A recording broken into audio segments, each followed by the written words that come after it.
All right. Well, thanks so much for joining me, Chris. How are you doing today?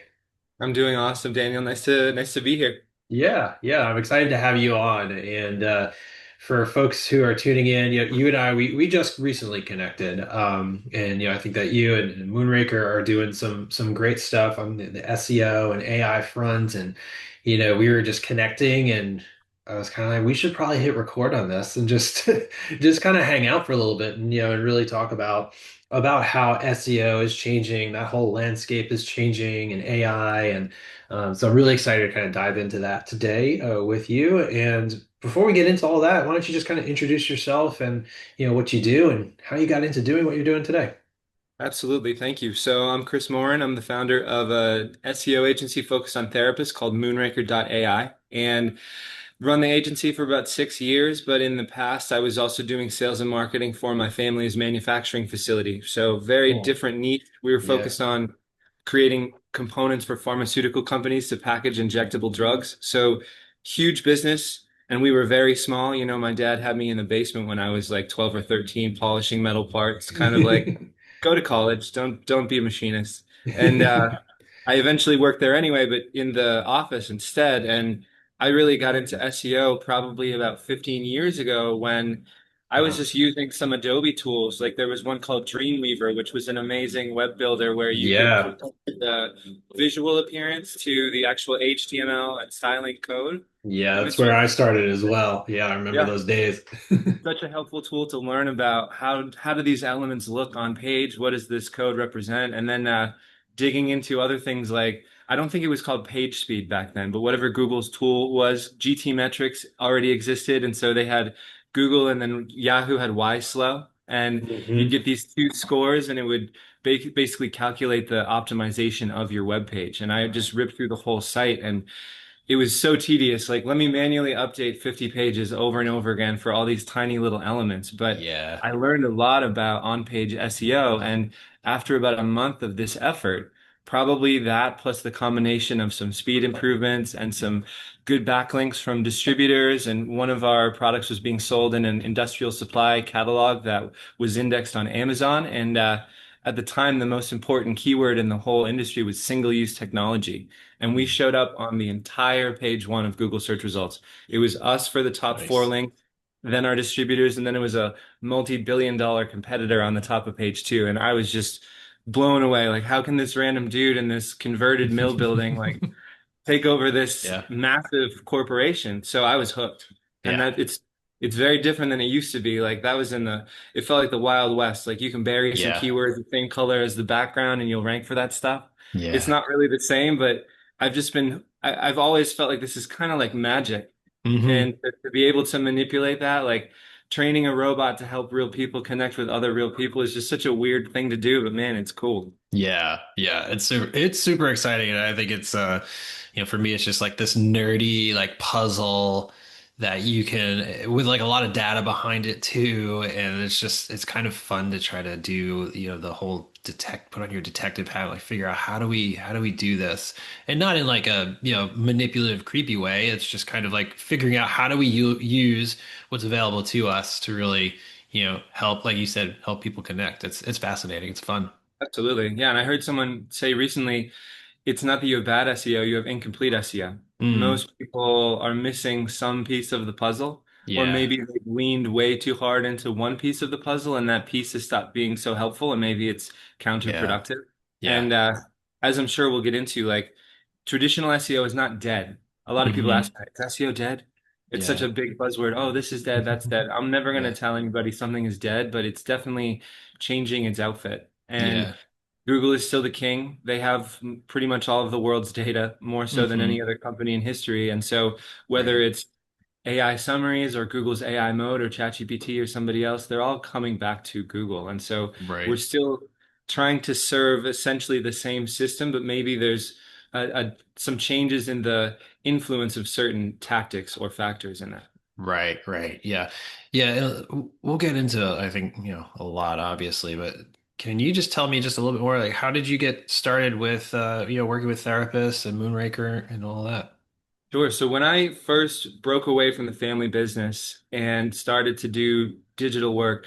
It was a bumpy road. I started with selling physical products, like trying to drop ship stuff from Amazon, and Right. I Yeah. hated that immediately. Tried to do t-shirts, also hated that. Made Mm. my money back at least making dumb t-shirts for Amazon, and some of them were pretty good, but yeah, it was like gamer t-shirt niche, and Right. Yeah. really silly. Cool. But I moved more towards just data because you can do it anywhere and it's instantly accessible to everyone. So Yeah. at the time I was pretty agnostic. Like I'll work with anybody that has a business. I Hmm. was getting a lot of clients from Western Massachusetts around where I'm from, and so I started to work with a couple therapists in Western Mass and still wasn't really clear on where I wanted to go or any particular focus I wanted to have. Hmm. Eventually niched down into automotive, like auto body shops and mechanics. And I thought, well, this will be fun. I like cars and it'll be fun Hmm. talking to guys about cars. It was not fun. I don't. Now, if there's any auto body guys listening, it's not you. It's just, yeah, I don't know. The industry, Mm. it's tough to work with them. I've Mm. met a lot of people that when I would ask them a simple question like, "Why do you do what you do?" They're like, "Well, my dad had a shop and now it's mine, Hmm. and I don't know."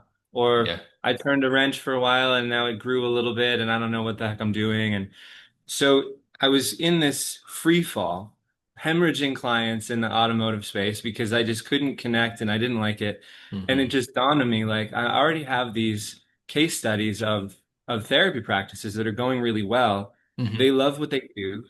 I have gained so much personally in my life from trauma therapy, sobriety, every healing modality known to humanity. I'll try it. And Hmm. I'm so different than I used to be. Hmm. And so it really represents the intersection of what I love and care about and what I'm good at. And Yeah. so it was about maybe 2 years, maybe a little less, when I decided to rebrand everything and go all in for mental health. And Yeah. that's when things really took off because I never speak to a therapist that's like, you know, if they heal, then whatever. It's not really a big deal to me. Like Yeah. everybody that I talk to loves what they do. Yeah. Their biggest challenge is just I don't know how to get leverage online. I don't know how to build my visibility. I'm nervous about my caseload or scaling my clinicians or something like that. But Yeah. that's it. Everything else, like that, I've never worked with a group of people that love what they do so much. Yeah. Yeah. That's cool. It's fun to hear just, your story and some of like the intersections of my own story and like coming into this space. I mean, I think I told you my wife is a therapist um and yeah, like you could see that just that passion or why therapists get into this business, is obviously at the end of the day they want to help people. And then, often, we go through with any business, you're trying to build it, you're trying to help people, and then the business side of things come, the marketing side comes. It gets really hard and really bumpy, but at the end of the day, I think, this community, like therapists and private practice owners, are really poised so well when it comes to like SEO and just, the change in the landscape and where everything are heading because at the end of the day, Google too wants to get people to the best answers to their questions and help people and make those connections. Um, Yeah. and so I'm just excited to have you on here. Like I know like we private practice elevation, we also offer SEO, obviously. And I think that sometimes people get so hung up on like, oh, we can't talk to these people because they're doing the same thing. And there's, that competitive nature. And it's just never been like that because I think people will settle on who they prefer to work with, but we can also just really learn from one another. And so Totally. I'm really just kind of, yeah, excited to hear just where things are shifting for you all and what you're seeing and what I can kind of contribute to like, oh, here's what we're seeing on our side of PPE and like Mhm. how things are changing. So let's kind of dive into that. Like let's talk a little bit more about you mentioned that traditional SEO is not really going away, but it's how did you say it? You said it's changing outfits. I like that. Changing outfits. Yeah. Yeah. Yeah. So let's start there. Like, what was like traditional for, how things used to be maybe 5 years ago, and then that will kind of, lead our conversation to kind of where are things heading forward? Sure. So first, let's set some context. There are a variety of different aspects of SEO. To Yeah. summarize very briefly, there's the on-page slash technical. So everything that you would see on the page, also the data behind the page, site structure, things like that. There's Hmm. the overall site optimization, speed, security, things like that. There's your off-page, which would include backlinks, which is links from other websites pointing to yours. So it could be guest posts, it could be comments on Reddit. There's the whole brand mentions phenomenon of like there isn't a link, but something relevant about your brand is being said somewhere, probably on a social forum. Hmm. And there's all these different things that come together, the user experience. And the biggest transition that I've seen Google go through is that there was a lot more loopholes 5 years ago. There was Yeah. a lot more things that you could do to game the algorithm, so to speak, Hmm. so that you could get a quick win. But as time has Yeah. passed, their systems have gotten more and more advanced and they're patching up more and more of these holes. And so the problem for a lot of people or agencies is if they were relying on these quick win tactics, once the update rolls out, then it's just like clients drop off a cliff. Yeah. Like I mentioned kind of jokingly before, but it really was true. Like 15 years ago, if you put your keywords just buried on the page, you just put a list and you Yeah. would show up for that stuff. Now, there's a lot of Hmm. reasons why. Less websites overall, way less advanced algorithm. There's so much more to it now. So the good news is that if you're doing things well, Hmm. then you're gonna rank well today and into the Yeah. foreseeable future. It's just that if you have been following shoddy practices, then you're Hmm. gonna get whacked harder than ever. And Yeah. so, and other things that maybe meant a lot more before, like the meta description, which is what shows up under your blue link in search results. That's probably still important as far as Google considers you, but as it gets all squashed into an AI answer, people are going to see that kind of thing less and less. Yeah. So the places where we want to focus our effort for ranking in the algorithm, but also actually convincing people that see you to actually reach out and then convert into clients is going to adjust a little bit. Simple Yeah. example, like we've seen, and I'm not exactly sure why, but there's definitely a trend where, and I'm curious your thoughts too. Even if we have all these service specific pages and we're targeting the right keywords that people are searching for, it seems like the vast majority of traffic is being directed straight to the homepage. And that could be Mm. just the link that Google will put in an AI summary or the link that will go from ChatGPT answers to the website. But it Yeah. seems like the vast majority of people are showing up to the homepage. So it doesn't mean that these other service specific or modality specific pages are less important, but Hmm. it means that the homepage, especially the hero section at the very top, is super important because everybody's Yeah. going to see it. Um, yeah, there's other things that we're seeing are are changing, but let me back up. I don't want to get ahead of us. Like there's certain things that are always going to be true. Like the optimization of your website from a speed and a security perspective, making Yeah. sure that the site is structured properly. Simple fact, if you don't write that you do something and it doesn't show up anywhere, then none of these systems will know that you do it. You Hmm. have to say it. And even Hmm. better if you have a whole page all about it. And so Hmm. what are the things that we're promoting and we're doing for clients in month one is building out the site structure so that it's more comprehensive. So I see a Yeah. lot of people that have like homepage services in a summary, which is not necessarily bad, but maybe we could more thoroughly optimize that. Then Yeah. the other pages, contact, etc. We want to see a page for all of the main specialties. What do you treat? A Hmm. page for all the main modalities. How do you treat it? And also location pages. Where does it happen? So Yeah. it's very systematic. Google can see all that. ChatGPT, all these other crawl bots, Hmm. as we call them, can see that. And it's intuitive for people as well. And Yeah. it's not that it, like people in this space, the therapists don't have a lot of training behind SEO, so they don't know exactly how to present this data in a way that serves the algorithm and also serves people. And I see Right. so many websites where it's like, "Hi, I'm Susan. I'm a therapist. I like dogs. I also like to help people heal." Hmm. And the truth is, nobody cares who we are until they believe that we can help. So Right. starting with, here's how I know you and I can help you Hmm. achieve the results you're seeking. Here's Yeah. all the things that we work with. Here's all the ways that we treat that. Here's where it happens. Even with if it's an online only practice, Yeah. stating your service area. This is really important. So having like a clear, intuitive site structure with a page that is covering all of the major things that you really should or could rank for, Yeah. that's still going to be super important. The Hmm. user experience. Is your site fast? Is it especially fast on mobile? This is Hmm. something that Google cares about a ton. But all modern platforms are going to care about that more and more because they want to Yeah. give people a good user experience. They don't want to send you to a broken and slow loading site that Right. provides a bad experience because we have to remember, like, let's zoom way out. Like, why does Google want search results to be good?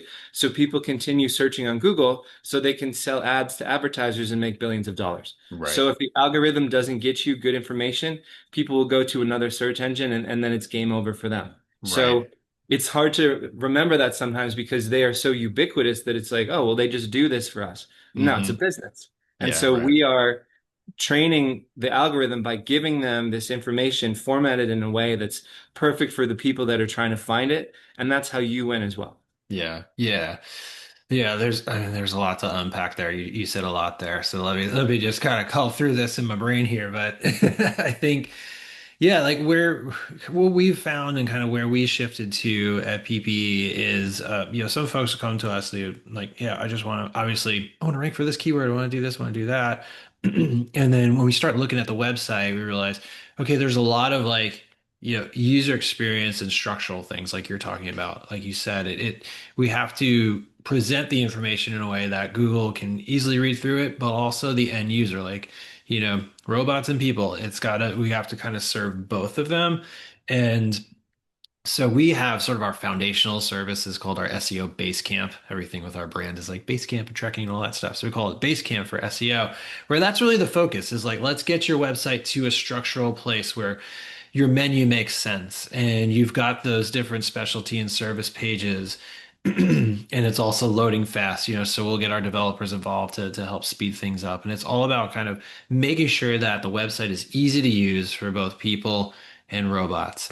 And like you said too, like just that clarity piece has become so important. So we have one example, really large group practice that we've been working with for a while and they have like because they're a huge group practice, they have tons of those specialty pages because they've got like over 50 clinicians, so they got all these different specialties, and they were doing really well because they had all those pages. But with the recent changes that have come to play, like we realized so much of their website is talking about we do this, we do that, we, and it's not focused on that end user. It's not in that conversational language to help people understand, oh, this is what they do, and I can trust them because they answer the questions for my struggles. And so with recent changes, we've seen a lot of a dip in their traffic and rankings because of that, because of this shift towards really that end user. It's not so much about just saying, here's what I do, but it's really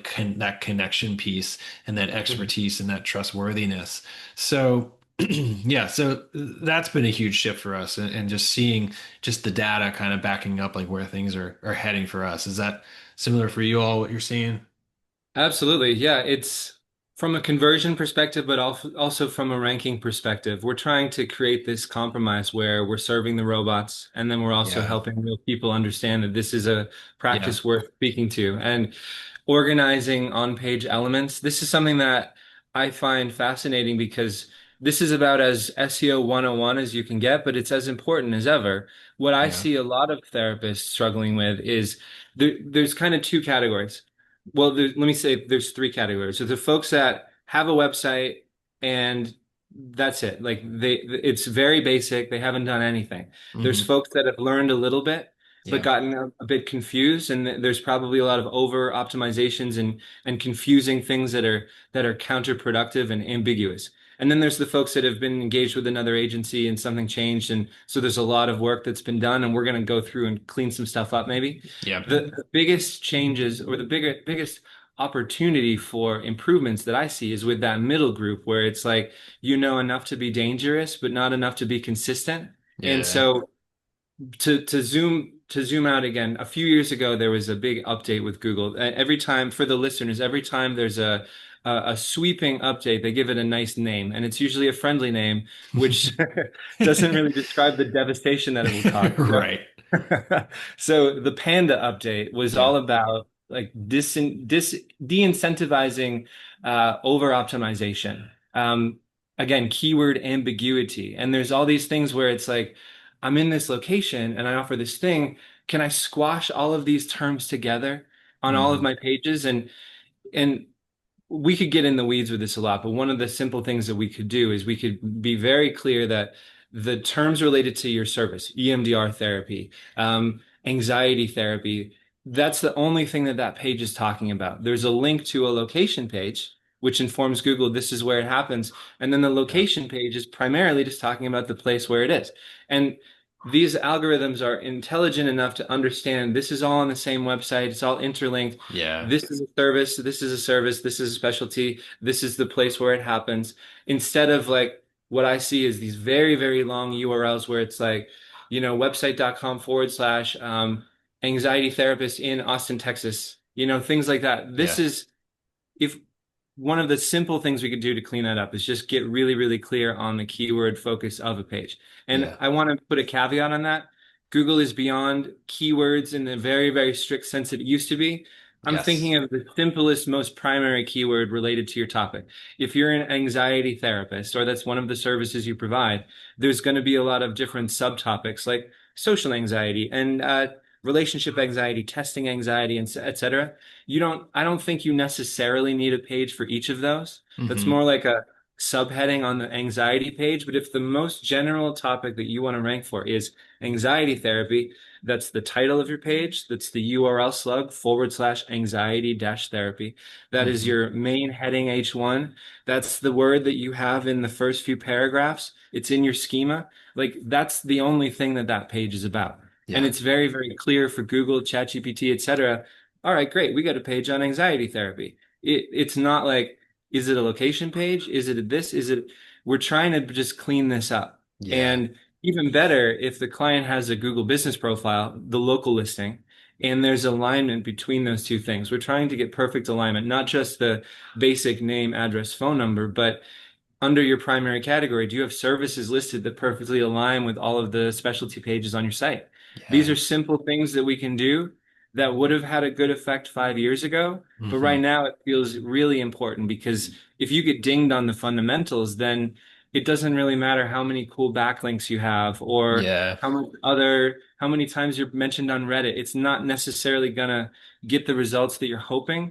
perhaps because some of the over optimizations or missed opportunities to optimize your website are missing.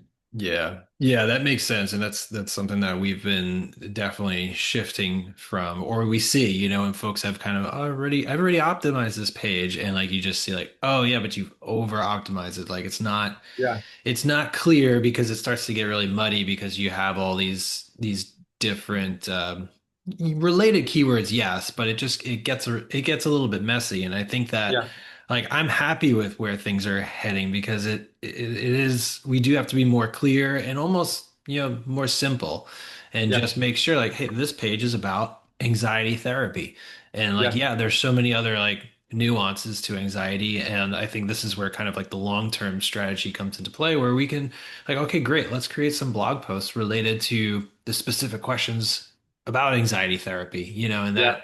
that really just it turns your website into a great resource, helps you look like an expert, and we start to create these connections in content and literally links on the website that can Hmm. then support anxiety therapy. Because like you said, Yeah. Google is getting so smart. Like we don't have to be so explicit about things and have repetitive content everywhere because oh we need to make sure they know about this location and that like Google sees like the whole website as a whole, Hmm. which I Yeah. think it's just simplified things. I think for Yeah. for us as like an SEO agency and just the updates that we have to do to the page. Totally. So I appreciate We it. we are seeing a change in the kind of content that seems to be picked up, especially in AI answers, Yeah, as opposed to the way that we learn to write in college. You have a yeah, thesis and you have supporting evidence, and then you have a summary, and you need to read the whole essay to get the gist of it. AI really seems to like modular content, where essentially imagine the page like an expanded FAQ, where and not to say you don't want an actual FAQ accordion or something at the bottom of the page, but having a page be consumable in chunks. This yeah, is a heading, this is a small paragraph that goes with it. AI can go in, read the page, pull that piece out, drop it right into an answer. And the more of an exact match that is for what someone's looking for, the more likely it is to show up as a prominent part of that answer. And yeah. So we've seen that there seems to be a bit of an equalization effect where sites Hmm. that were traditionally ranking from say seventh to 20th place for any given keyword, if someone's doing more of a natural language like a conversational search, they can still Yeah. show up in the answer. And so it's not just the huge ones like Mayo Clinic or Cleveland Clinic or something. You can have a local practice in there as well if they're answering the exact nuanced question that someone is asking. And Right. a note about this, like inspiration for the listeners. If you're trying to think like, well, what do people ask about? Just go to google.com, start searching something related to your service into the search bar, and it will provide you a list of autocompletes, which is based on some of the most popular search terms that people are Right. using. Yeah. And just take a screenshot of the list, dump it into AI, and get a list of questions that you can answer about it Yeah. that aren't phrased in a weird way. You know, Hmm. there's ways you can manipulate it just a little bit so that it makes sense coming from you as the practice, but it's still Yeah. very, very close to what they're asking. Yeah. I think that that's a huge point when we're talking about kind of like the shift of traditional to AI, like what you said about there's that equalization kind of going on, where it used to be in the past, like, and even now, I think like people still have it in that mindset, like, oh, I'm not on page one anymore for this specific keyword. Like, but are you doing things that are going to help you show up in now, that AI, window that Google has those answers, and that's exactly what you're saying. Like, if you're answering these specific questions throughout your website and related to the different services, whether you show up lower on the list, that's kind of secondary because you really now the goal is to be in there, answering those questions and showing up there. So Yeah, it's again like I feel like we're shifting towards that more like let's be more helpful, let's show our expertise, and let's really answer people's questions because now it's really all yeah, about getting into that whole answer engine there and like making sure that yeah. we're quoted, that our websites are quoted there. Yeah. So yeah, And it's that's all moving that way. Like yeah. Google has already rolled out. I've been watching the trends of AI in the industry, and I've seen other SEOs mention that Google has already started selectively rolling out a new replacement for Maps results. So Mm, you can see this in AI mode. If you go to Google and you click the AI mode to the right of the search bar, it will present a very ChatGPT-like conversational experience for you. And if you ask it for a local provider, just like you would normally, it will show you an answer in the same like paragraph format with listings kind of integrated into it. hmm. And they look a little different. In my opinion, they look a little bit more slick, but it's still the same information as your Google Yeah. listing. And so they're starting to roll out tests in certain communities where that's the format of the answer that they're showing for local Yeah. searches, even if you don't select that mode. So Hmm. I wouldn't be surprised if by this time next year, it's all just squashed into this conversational experience. Now, Yeah. does the Google listing go away? Again, I don't think it's dead. I think that we're still going to be able to access some type of admin dashboard and fill in all that information, but Yeah. maybe it's not going to show up the same way most of the time. They're never going to get away from the map system. Like Yeah. that's an insane investment, and people love navigating the map and playing around with it. So I don't think that's going to go away, but Yeah. you're not going to be presented with it in the same way. You're going to be given listings when it's appropriate for you. And Right. Google's already pretty good at determining local intent in a search. Like, can you find a person near me? Can you find a therapist in town name? Blah, blah, blah. But as Yeah. people do voice to text on their phones, they're talking in a different way. I'm really struggling with anxiety right now, and I just don't know what to do. Can you help me? Can you find somebody that can help me in this community? Yeah. And here you are. Here's the three listings. Here's a couple other resources. Like Yeah. it's synthesizing this answer based on a whole bunch of different searches that it's performing on your behalf in the background and then bringing it all together. Right. Yeah. I want to kind of tack on to that because this is so fun for me, like to hear from somebody else who's also who's doing this work. That you talked about like sort of that conversational aspect of search and kind of, how people are using their phones now. And yeah, like just pull it up and you just kind of talking with ChatGPT like a friend and doing your search that way. Have you run into, I'll just say it like this, we've run into where it's been very hard to sometimes, some people have that sort of traditional approach again to how they write on their website. They want to sound very professional, and I understand that. And so sometimes it's a hard balance because we'll suggest, hey, this is how the copy on this website should sound. This is the how you should answer these questions, because this is how people are actually talking when they're searching. And some clients will just be like, no, that's not professional. Like, I don't want my copy looking like that. And it's like, okay, well, we can't guarantee that you're going to get the results that, you hired us to get, And Yeah. so I'm just curious to hear, just like how you approach that. Have you run across that? Is it just Mhm. us and we're crazy? No, I've experienced that too, especially with this community. People are very identified with their website. Yeah. Often, if it's a solo provider, it's Hmm. them. It's their name. They want to make sure that every single word on the page is Right. is in their perfect brand voice, whether they know what that is or should be or not.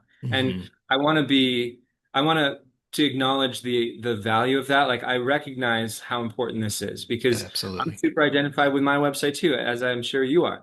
But Hmm. I like to remind clients and also myself, this is a tool. The website, in my opinion, although it's shifting more towards AI, it is still, in my opinion, currently the most important online asset that you own, other than Hmm. your Google listing. And and so it's ultimately a tool. It has two responsibilities: bring in qualified traffic and then get them on your calendar as soon as possible. Hmm. And the information that we add to the site is built out to the extent that it serves that purpose. This is not a online digest that people are going to just hang out in your blog and consume content for fun. The blogs are a tool, the backlinks are a tool, the homepage is a tool. Everything is a Hmm. tool to allow you to succeed in what you actually do, which is serve clients. And so framing it in that context seems to help because the biggest challenge that we have is the review and approval process of content creation. Yeah. And to drop in like a very controversial little nugget for later, I'm looking at ways to get away from blog posts if at all possible. Hmm. And a note about SEO, like there's 1,000 tactics we could talk about. Some we're identifying are more important than others, but can we rank a Google listing without a ton of blogs? Yes, Hmm. and probably most of the time. Does it mean that a blog is not going to provide any value? No.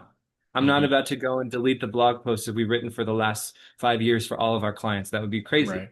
But if we can avoid that piece, which is the biggest client success challenge for us because there's a lot of back and forth for review and approval. It takes my team a lot of time to even using AI tools for productivity to Yeah. craft good long form content.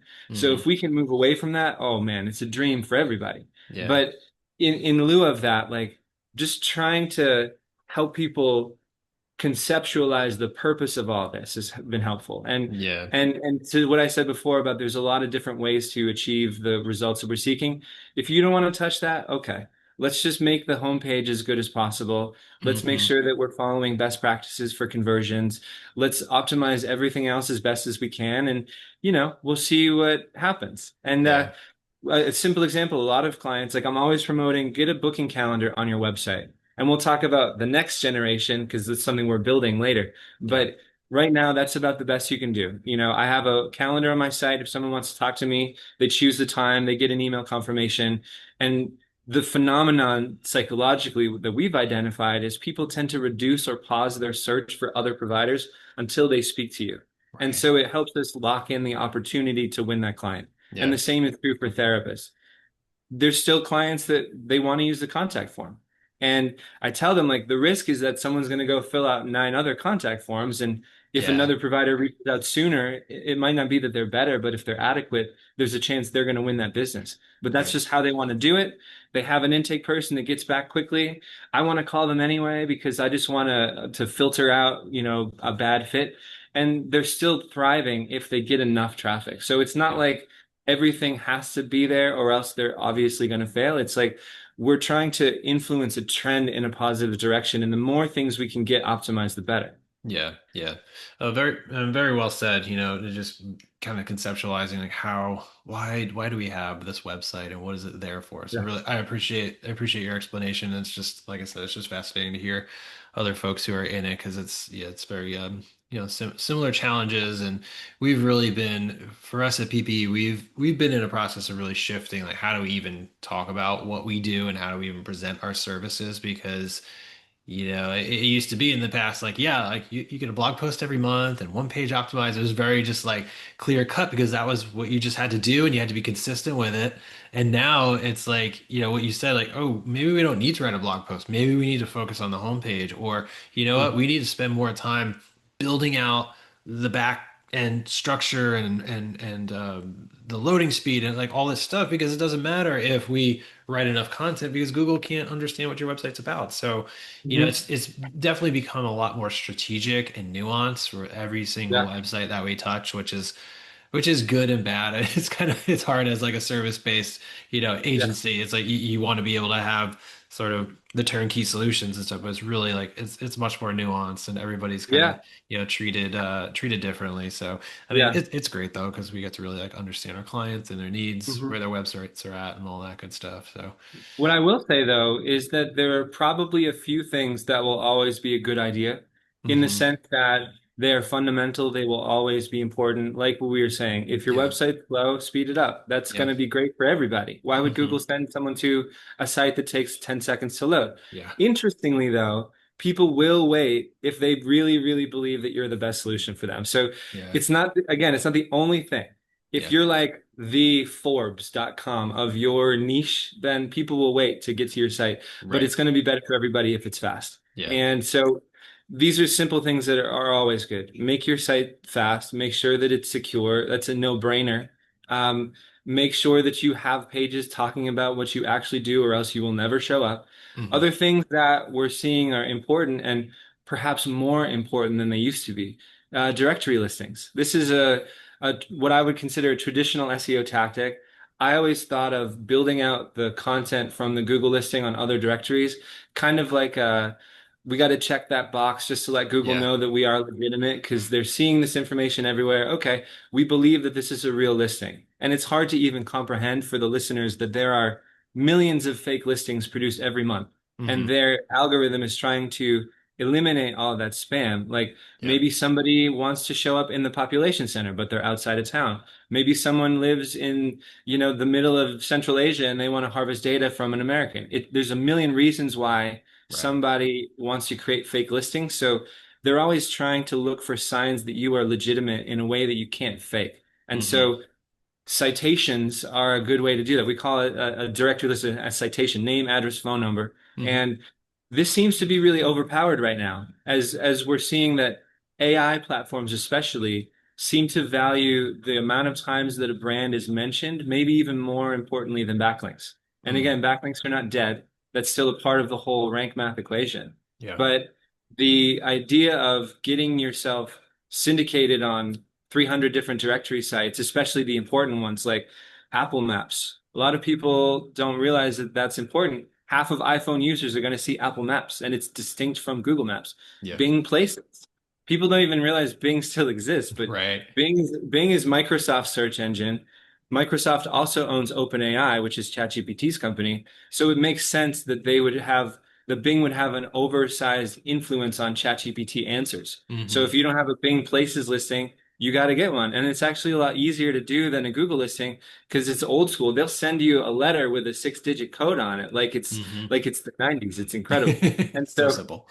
yeah, so all of these things, Yellow Pages, Yelp, TripAdvisor, Brown Book, and some of them don't seem relevant. Like, why would you be on TripAdvisor if you're a Right. therapist? But still, like, these are highly influential directory sites, and the more and more influence they have, the less important, in my experience, it is that it's perfectly focused on the right niche. Like, hmm just make sure that it's there. So Yeah. when Google sees this information everywhere, they're like, there's no way that this is a fake practice. Right. They're in, and on top of that, another thing that we've seen is really having a positive effect is syndicating a press release. hmm And this isn't necessarily like a replacement for blogs as an ongoing tactic, but I like to do it periodically, especially at the beginning. Like once we get the website technically optimized and the Google listing is aligned with it, we're doing the citations, we're doing a press release. Let's get the brand syndicated on another 500 news sites. hmm So the idea of SEO, like if we can get as close to the source of truth in the world as possible, hmm there's this we'll call it a reservoir of sites that are Yeah. considered irrefutable proof that you are real. Right. These are like the massive domain authority sites like Forbes, Reuters, AP News, etc., Google, Facebook, it's all these social media platforms. If your brand shows up in all of those places and not in a bunch of the ones that are clearly marked as spam, hmm then you are probably going to see that in the rankings because Yeah. Google's like, oh, this is absolutely a legitimate practice. They're hmm showing up in 1,000 places that are all relevant. It's like a bunch of local Fox News stations, and we got one on Benzinga and Hmm. Newsmax, and you can't fake that stuff, Right. or at least, Yes. you know, they haven't figured out how we fake it yet. Right. Um, so yeah, these things seem to really still work, and Yeah. it's something that we fire off for just about everybody Hmm. because it has a good positive effect that moves pretty quickly. Yeah, yeah, and that's part of that whole like, establishing that expertise and trustworthiness, like you said, like proving that you're real. You're not gaming the system. Like, yeah, these things take time. Like, oh man, I've got to go create all these different listings. There's obviously different services that can make that speed that up.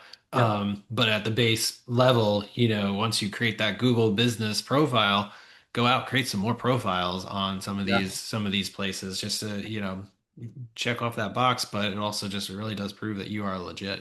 So yeah. I know we're kind of coming up on time. We could talk all day, I'm sure, on this stuff. There's just so much nuance and so many weeds in SEO, but I love it. It's fun. But let's talk about kind of like the future. And I know that Sure. we kind of connected because Moonraker's doing some great stuff as we're getting into more AI and just thinking about how people are using the websites and information. So where do you kind of see things going from here? And and share a little bit about what you all are doing. Sure. So, as I mentioned before, I see that in a year or less, everything is going to squish into a conversational experience, whether it's on Google or ChatGPT or whatever the next platform is next year. And 5 years down the line, when we have a chip in our heads and it shows ads on our eyeballs, the same things will apply. We need to talk about what we do in a way that is clear and structured and demonstrates our influence and experience and expertise and trustworthiness. And then someone's going to see your listing right on their eyelid. And it's going to be the same thing, just a different outfit. Again, there's Hmm. Google has invested so much into the system that determines the legitimacy and the actual ability for a provider to give you a good product or service that Yeah. I can't imagine that the new systems in the future will deviate from that very much. Yeah. The real trend is that we're shifting into a time of exceedingly higher reliance on these systems than before because we're going from a search engine which is saying here's the best results. We haven't really vetted them, but we see a lot of patterns here that indicate that there's good content here. Hmm. Godspeed. Hmm. Go visit them and have a good time. Now we've moved into this answer engine phenomenon, which is you ask it a specific thing, it synthesizes a specific answer. And because of the way that people are becoming so reliant, we're moving into this reputation or like a verdict engine society where we are going to ask AI, what is the best solution for me? What is the best provider? What is the best thing for me to do? And, we've all heard the creepy stories of this, like when people are really in a dark place and they're asking these systems for help. Like, I am not in support of a therapy bot. There's Hmm. obviously atrocious stories of like real tragedies that have happened already. We'll Yeah. speak about that more, but in terms of search and helping people connect with you, there's been a lot of data from other SEOs that leads that are generated from AI answers they're worth probably 3 to 4 times as much, and Hmm. that's a metric about how likely they are to convert. Like if Yeah. someone's chatting with ChatGPT and the conversation leads them to believe that you are the best provider for their needs, they're going to go to your website just to click the book a call link. Like Yeah. that's it. They've Hmm. already been pre-sold by these systems, and so if we can inject ourselves into that system and demonstrate like not only are they local and they provide what you're seeking, but from everything that we see, they're the best for you. Oh man, that's really powerful. It's a little Yeah. creepy, but it is Yeah. powerful. And Yeah. so, yeah, as far as the way the AI is going in the therapy space in particular, as I mentioned, like there's a lot of therapy bot type stuff coming out. I don't support that at all Hmm. because I believe that the value of human connection is the fact that it's by choice. Yeah. A sycophantic bot doesn't serve anybody because we don't actually want somebody to agree with us all the time. And the psychosis that is Hmm. generated from that is a very real phenomenon. Yeah. But the idea of engaging a therapist who can still push back against you, even though that's a paid relationship, it's like, no, based on my experience with 1,000 other clients, I think you might be off base here, but let's talk about why and the feelings behind it. Right. Why do friendships feel so good? They don't need to be there. They choose to be there, Hmm. especially like the depth is formed from you go through dark spaces with them where you don't want anybody to see it because you're afraid they're going to leave you, and then they stick around anyway. And you have this Right. beautiful relationship.